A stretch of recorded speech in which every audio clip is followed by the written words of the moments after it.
How to determine the asset allocation for an investor. The mix of assets an investor chooses depends on his risk profile. Some investors are very cautious and therefore risk averse. Others might be more aggressive, invest in very risky securities. Then there are those who take the middle road. There are three ways in which the assets are selected for asset allocation. The three types are strategic, tactical, and picking individual securities. Studies have shown that strategic asset allocation is key to keep the portfolio growing. It involves rebalancing the portfolio on a periodic basis. It contributes more than 90% to the overall performance of the portfolio. How to define a conservative, aggressive, or balanced investor? What makes them risk-averse or risk lovers? The simple rule of thumb is to study the career path of the investor. If the investor is young and has a long way to go, he is likely to adopt an aggressive strategy and will take up more risky investments.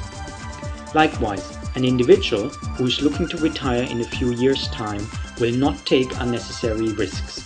Instead, he will look for safe assets to invest in, preferably bonds and dividend-paying stocks, so that he has a comfortable income stream when he retires. Three standard strategies are used for asset allocation. The first is the conservative portfolio. Here the investor wants to have a low risk and therefore a small contribution goes to equity, while a major portion of his portfolio is comprised of fixed income securities. Second in line is the balanced portfolio, which has an equal ratio of equity and fixed income securities. The aggressive portfolio is more suited for a younger, risk-taking investor. Most of his money will be invested in equity and a small amount in fixed income securities. Now the question is how to decide the right mix of assets for you. Investors follow a golden rule. Use the number 80 and subtract your age from it. The resulting number should be the percentage of investments in more risky assets like equity.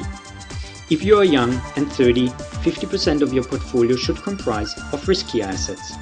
If you're at the ripe age of 60, invest only 20% of your savings into assets like stocks. Many thanks for watching this tutorial. We hope it will help you to better understand the world of financial markets and financial products.